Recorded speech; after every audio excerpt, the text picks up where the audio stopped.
15 days, 3 hours, 28 minutes, and we can't really keep up with the seconds. That's the deadline. The deadline, by the way, that was set by Brussels at the last major Brexit EU summit some months ago. Well, now that deadline is very close, and the British government says getting businesses ready is a top priority. Better late than never, hurry along. And new research shows more than a third of UK companies haven't made sufficient or decent plans. CNN's Anna Stewart has our report. Get ready for Brexit on the 31st of October. Let's get it done because delay is so pointless and expensive. My urgent priority in this new job has been getting business ready for Brexit. 90% of the companies measured by value that trade with the EU also trade with countries outside the EU. They are in a position to be ready. The government says British businesses are ready.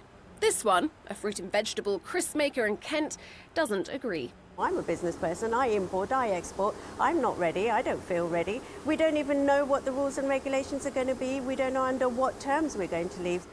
Namisha Raj's business has grown from a garage to a factory, and now it exports to the EU.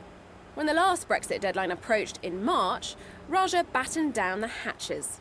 We stockpiled and processed 24 tonnes of beetroot, and then nothing happened.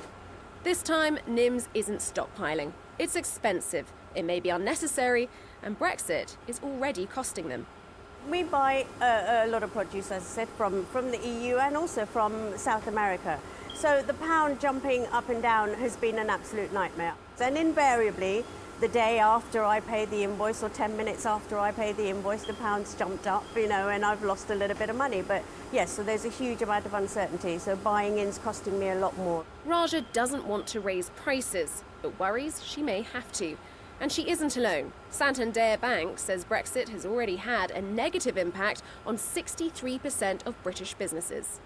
1/3 of companies plan to reduce staff over the next year as a consequence of Brexit. 1/3 also plan to increase prices as a way of preparing it as well. So these are very real negative impacts. So they definitely believe there is a potential for this to happen.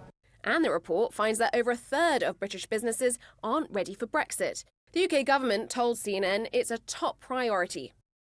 It says it spent $136 million to support business, and it's holding events around the country so it can speak directly to business leaders. The government states they've published 750 pieces of information for businesses to read. I have absolutely no time.